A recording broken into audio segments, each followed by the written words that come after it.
श्रीराम समर्थ. श्री गोंदवलेकर महाराज प्रवचने दिवस 133. कोणत्याही परिस्थितीत वृत्ती स्थिर ठेवावी. अमानित्व हा देहाचा धर्म आहे. दुसऱ्याचा मोठेपणा राखून आपला मोठेपणा वाढवावा. दंभ हा मनाचा धर्म आहे. तो दुसऱ्याला फसवण्याकरता नसावा. स्वतःचे कल्याण करून घेण्यापुरताच दंभ असल्यास हरकत नाही.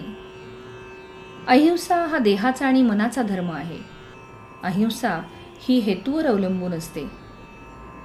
वाचेने कोणाचे मन दुखवू नये आणि देहाने परपीडा करू नये.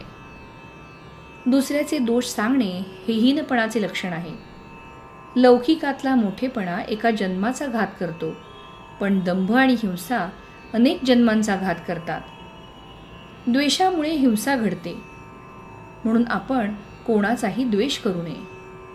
कामक्रोधादी सर्वच विकार भगवंताच्या आड येतात, पण वैर आणि द्वेष यांसारखा परमार्थाचा नाश करणारा शत्रू नाही.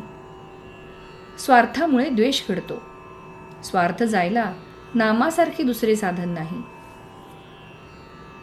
आपली वाचा दुसऱ्याला शिकवण्यासाठी आणि मोठेपणा बाळगण्यासाठी नाही. वाचेने म्हणजे जिभेने बोलता येते आणि खाता येते. नेहमी सत्य आणि गोड बोलावे आणि खाण्याच्या बाबतीत जीभ आपल्या ताब्यात ठेवावी. स्वतःची चित्तशुद्धी करून घेऊन संतांचे गुण आपल्या आचरणात आणण्याचा प्रयत्न करावा. अभिमानाचे विष जिथे येते तिथे नामाची आठवण ठेवावी.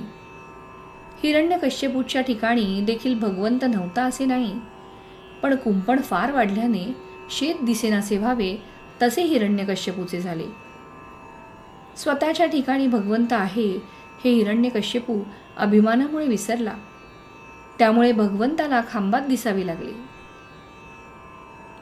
अभिमान जरुरी पुरताच ठेवावा. मी रामाचा आहे असा अभिमान धरावा. नामाची कास धरावी. नारायणाचे दर्शन व्हावे असे नाही प्रल्हाद म्हणाला. नाम नाही सोडणार असे म्हणाला. लहानपणाची वृत्ती चांगली असते. लहानपणात चूक नाहीच आणि सगळा फायदाच असतो. भगवंताजवळ आपण लहान मूल झाल्याशिवाय त्याला कृपेचा पाना फुटणार नाही, म्हणून आपण भगवंतापाशी लहान व्हावे. लहानपण हे वयावर अवलंबून नसून आपल्या वृत्तीवर अवलंबून असते. कोणाविषयीही वाईट विचार मनात आणू नयेत. त्यापासून आपलेच मन गढूळ होते. माझा प्रपंच जसा व्हायचा असेल तसा हो, पण तुझा विसर मला पडू देऊ नकोस असे परमेश्वराला अनन्यतेने म्हणावे. मला खात्री आहे तो तुमच्या सहाय्याला आल्या वाचून राहणार नाही. तात्पर्य, वृत्ती स्थिर करण्यासाठी तिला स्थिर वस्तूवर चिकटवून ठेवली पाहिजे. भगवंत ही अशी एकच वस्तू स्थिर आहे. श्रीराम समर्थ.